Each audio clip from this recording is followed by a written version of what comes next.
Hello, good afternoon. Welcome to the American Business Podcast for the Next Generation. I'm Kevin Deveji, your host, and today I'm with Philip Mortel from EKC Strategic Business Alliance. Phil, welcome to the podcast. Thank you for having me. Glad to be here. Excited to be here. My pleasure. My pleasure. It's a great day for a Friday. It's sunny. It's nice. So let's have our conversation together, and let's learn from you because our motto is knowledge is power, and let's learn from experts. So that's a great podcast in that sense. So we are excited to have you. Thank you very much. So as for introductions to our audience and to our listeners, would you please introduce yourself and your company? Absolutely. Yes. Happy Friday, and the weather is getting much better. Golf is on the horizon. So I'm Philip Mortel. I am the founder, co-founder, and business consultant here at EKC Strategic Business Alliance. And how do I get into this? Where do I start? It was Yeah, how did you I start? came How is into the this story? world Yes. on a warm Sunday in August. No, I'm kidding. I I want to start with where I was. I went to Westchester University outside of Philadelphia, and that's where I studied finance. I studied accounting. I was a big numbers guy, and I've always been a big numbers guy. And then once I graduated was 2008. Not a great time to graduate, especially in the finance world. And it was hard to get things going with the uncertainty of the market. So I kind of dipped back into other jobs, bartending, caddying, and things like that around the Philadelphia area. And over time, I knew I wanted to get back into the business world. So I took up a job in manufacturing. Technically, I was I worked sales for a distributor for a bunch of different manufacturers in the process industry, and that's kind of where my love for manufacturing started. And I think that we'll get into more of the topic today would be manufacturing related. So that was kind of where my love started. And Mhm. I didn't know anything about engineering. I didn't go to school for engineering. I didn't know how certain things worked in the process industry. And as I started to learn and be involved in more of the day to day and sort of the process in the back, the backstage of some of these manufacturers, it was very, Mhm. very interesting. And manufacturing is a heartbeat of America, and I think that getting to see that firsthand was really kind of hit home for me. And I was there for a couple years in sales, and I knew I left that, but I knew I wanted to kind of get back into it some way or another. I got into finance when I was in college because I wanted to help individuals with their retirement or with their investments, or 401k, college planning, things like that. I wanted to see the happiness on their faces from being able to do that. And I've kind of shifted that towards the business aspect, especially when it comes to manufacturing.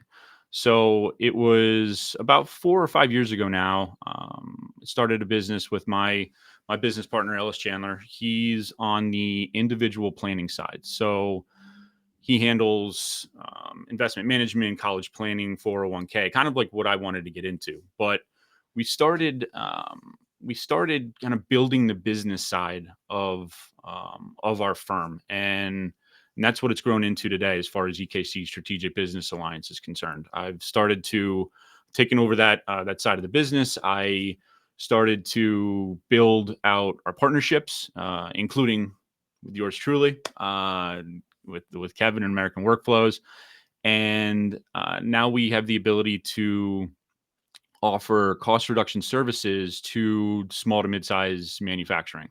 And it's been a blessing. And I think that we're continuously expanding, but and getting involved in some great projects, as we'll probably get into. But it's it's very it's it hits home with me, because now, instead of doing that in the finance world, I'm actually doing it in the manufacturing world. I'm providing these cost reduction services. I'm making these businesses go, making them more efficient, and focusing on areas where we can really make a difference.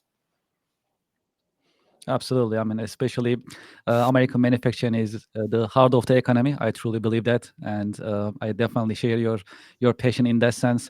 I was also checking the National Manufacturing Association's latest statistics actually a couple days ago.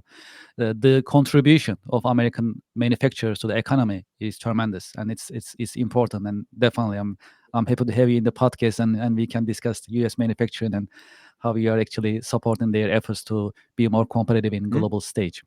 Great. So, well, can you also share us in terms of how did you decide to choose your career, to decide, working with manufacturers, for example, and other career choices that you made? Going back to when I was working sales for that specific distributor, I don't think I don't think this career. I kind of chose this career. I think the career chose me in a sense. I was put into that position with not much knowledge at all of manufacturing or how it worked or the engineering side of things. And as I continued to grow in that space and my knowledge continued to grow in that space, that's where it kind of ended up. That's why I ended up here today. So when we built the company from where it was okay. We're going to provide a specific um, service right away, and it was mainly focused on tax benefits. And R&D, which is a great tax benefit, especially for manufacturers, and as well as a few others. But I knew that offering you know just that broad service of tax benefits was not what's going to make it in this in this industry. So I slowly built out our relationships, and now we offer a bunch of different services that focus on cost reduction within the manufacturing industry. So some of those services include are energy focused, both procurement and energy bill audits. We do offer, like I mentioned, R&D tax benefits.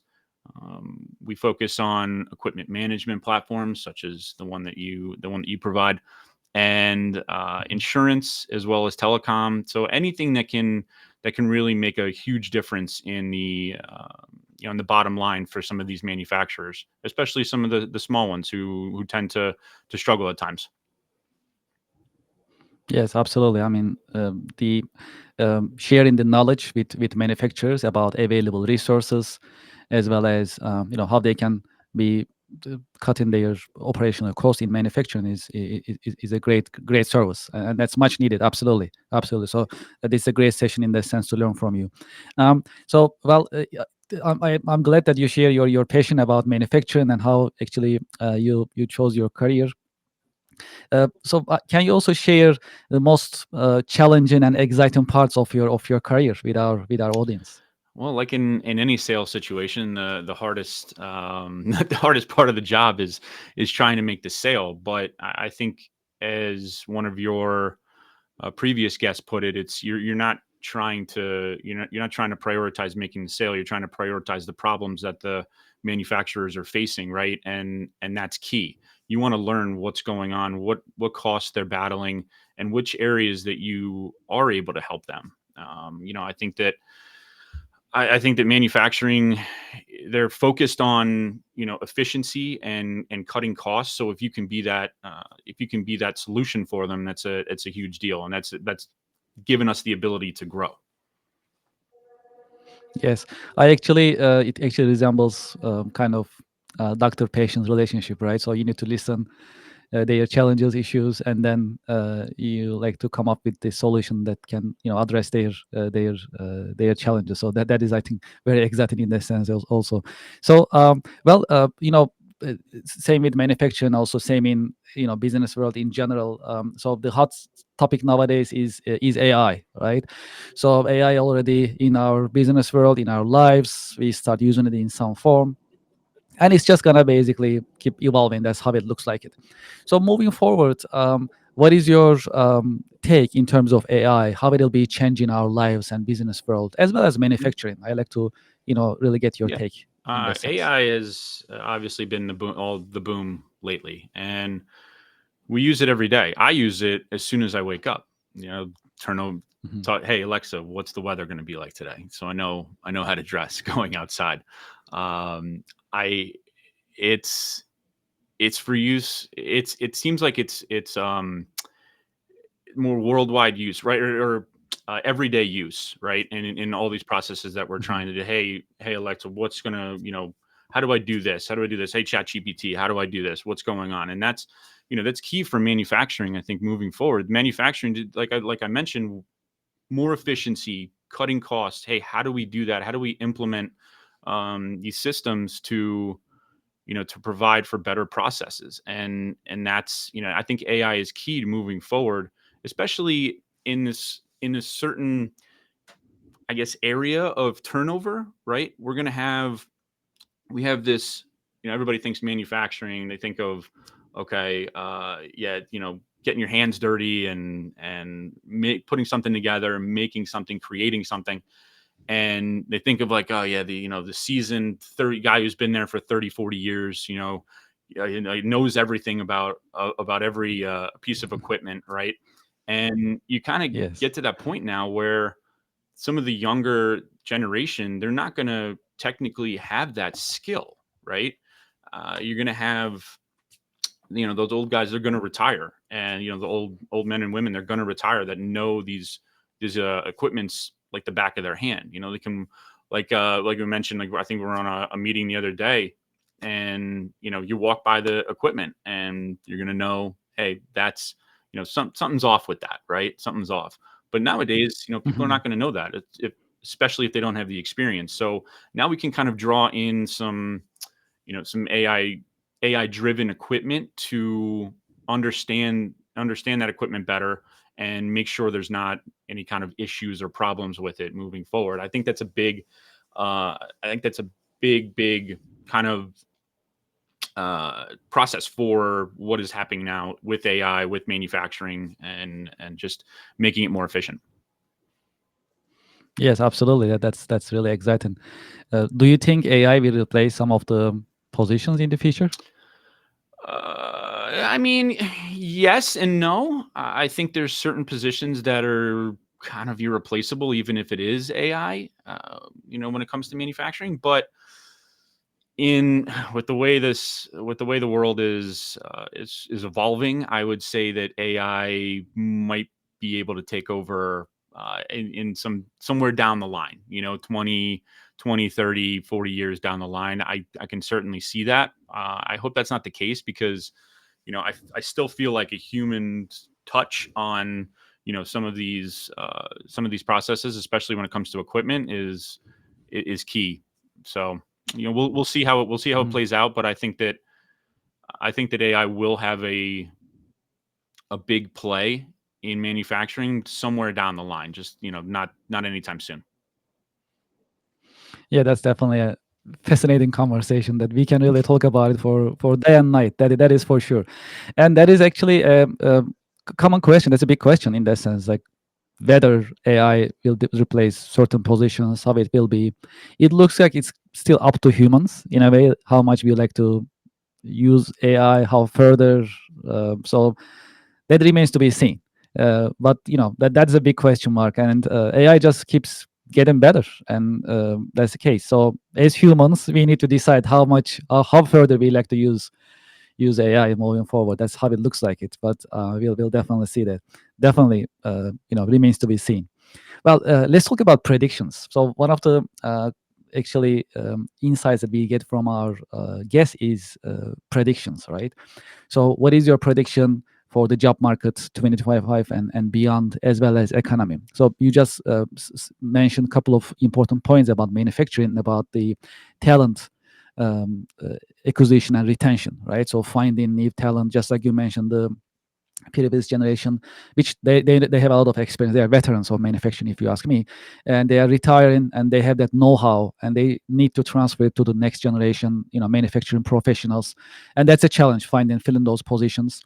And also keeping the talent working in the company. We like to motivate them, keep them in the manufacturing and so on. Having said that and keeping it in mind, what is your prediction for 2025 and beyond for the economy as well as job market? Well, I think that even though even though AI is obviously slowly being implemented in certain situations, I think where certain employees can say, "Hey, write me a code for this or write me a code for that," kind of thing. I think that AI is going to have a big play in manufacturing just down the road. So, but as far as right now, as far as 2025 is concerned, yeah, okay, we're slowly in a decline with the market right now. That's fine. It's probably going to gear back up is my outlook and my hope for the rest of the year. I think that the job market, there's going to be hopefully some more manufacturing jobs coming back into the United States as promised.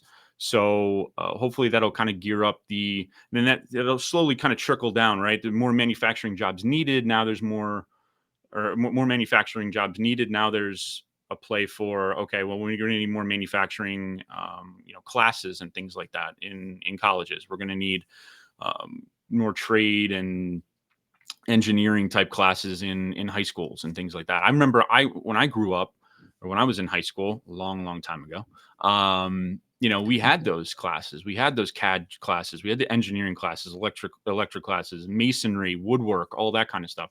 I feel like nowadays those classes are not so much offered anymore, not so much interested, not drawing as much interest as they should, kind of moving forward. So I think that there'll be more of a need for that, and hopefully, some of the younger generation will get off their phones and start, using their hands to create, masterpieces. So that's my hope for the job market, at least moving forward. That there'll be plenty for these students and things like that to be involved with. How about economy? I, What I is your think take? I think the economy continues to grow. I think, as obviously we're fresh off a new presidency, so I'm not going to talk politics on a podcast at all, but I think Mhm. that it looks promising from the start. Even though, like I mentioned, the economy is taking a little bit of a dip right now. Great buying opportunity. So hopefully hopefully that keeps up the rest of the year, and then hopefully the rest of the term as well. And we can see kind of a um, boom in the economy, and the spending and all that. So Mhm. Yeah, definitely. We need to watch closely what is happening, and then hopefully they'll reflect positively on manufacturing, mhm. especially. So then we'll see. Well, you actually mentioned the, earlier that the importance of schools and how they actually train and educate the next generation Mhm. about manufacturing, right? Vocational schools as well as colleges and universities. So, having said that, what do you think about internships and apprenticeship programs? The importance of them for manufacturing, especially, and business in general, and how do you see it overall? I think I would not like to see them go away. I think they're Mhm. a great stepping stone um, for students or for anybody who's trying to get into the manufacturing industry, right? I Mhm. can kind of play this in a way because I'm a big NFL guy, okay? And I kind of relate this to rookie quarterbacks coming into the league, all right? And rookie quarterback coming into the league Yeah, I and love the get analogy. rookie Yes, yes, quarterback that's coming great. into the league and getting thrown right into the fire has a low success rate, right? We've seen that. Some successes, yes, but a low Mhm. success rate. I feel like it's the same way with manufacturing or any kind of internship apprenticeship. To bring out the success that the potential that they would have. I feel like an internship or apprenticeship is key to learning things or learning something and learning how it works before actually getting your hands dirty. Yes, I love your analogy with the NFL, and that makes a lot of sense. Absolutely. And previously, we had other guests. They dive deeper into the importance of internship. Our next podcast also will dive deeper into the apprenticeship programs for manufacturing. So I'm also very excited Mhm. about it. But definitely, it's very helpful for the next generation. Well, one of our missions with this podcast is to share the wisdom and insights with the next generation. So it's important that we discuss these, and definitely we learn from it. That's definitely definitely educational for all of us. Also, speaking of next generation, what is your suggestion? What do you recommend them to do for them to decide for their career and further it? Because when we look at the next generation, they have different options in front of them. Also, in early age, in young age, they need to make serious decisions for their Mhm. lives. So and careers as well. So any insights, any wisdom that you can share with the next generation for them to pick the right career for them as well as further in their career career path. I'm not going to tell them what career they should choose, but I Mhm. will give them some insight. I think that creating partnerships and relationships is key for anything you're going to get into. It's not always what you're providing, but it's how can you link certain people up and make that even better, right? I think that relationship, and I have a ton of relationships, and I think I owe all of my success to my relationships, especially partnerships and things like that. And I think that just getting yourself immersed into those sort of things and listening and getting ideas and certain wisdom from other people is how you want to go about your career and the path that you want to choose. I think that creating relationships is a huge key to success. Yes, absolutely. Previous also, we discussed about the importance of networking, hmm professional networking. Would you like to share any insights about networking with I, the I go to as coming many I generation? go to as many networking events as I possibly can. It's all about meeting people, and you don't know if that specific person may need your service, but they may know somebody who needs your services, right? So they're always gonna you always want to get your name out there and you know provide the services that you're offering right to them, and to get that knowledge out there and to have it spread hopefully like a wildfire is what networking is kind of all about. And creating those partnerships with everybody else to not only better you but better them. And if you can all network and operate in one specific with one specific goal in mind, then you're going to be successful. Absolutely, these are really important insights. Thank you for sharing. So before we end our podcast, would you please share with our audience how they can get in touch Yeah, with yeah, you? of course. So again, Philip Mortel, EKC Strategic Business Alliance. You can go on my website, ekcsba.com. That's ekcsba.com. I'm open to email, meeting, virtual meet, in-person meet. I'm located. Our office is located outside of Philadelphia, but I'm back and forth to New York all the time. And yeah, feel free to reach out. Appreciate it. Philip Mortel, thank you very much for joining our podcast in your busy schedule. As I mentioned earlier, our mission is to share insights and wisdom with the next generation. I'm sure we delivered it today. Thank you very much for joining, and thank you for sharing your wisdom Thank with you for us. having me. Appreciate it. Looking forward to the next one. Yes, absolutely. Part two coming up. Thank you very much. And to our audience and to our listeners, thank you very much for listening and joining our podcast. We have more to come, and we'll be talking about the importance of apprenticeship programs in manufacturing. So we'll dive deeper into apprenticeship programs and grants available. And we are looking forward to seeing you at our coming podcast sessions. Please subscribe and like our YouTube channel and other channels that we have been going live. Thank you very much and have a nice day.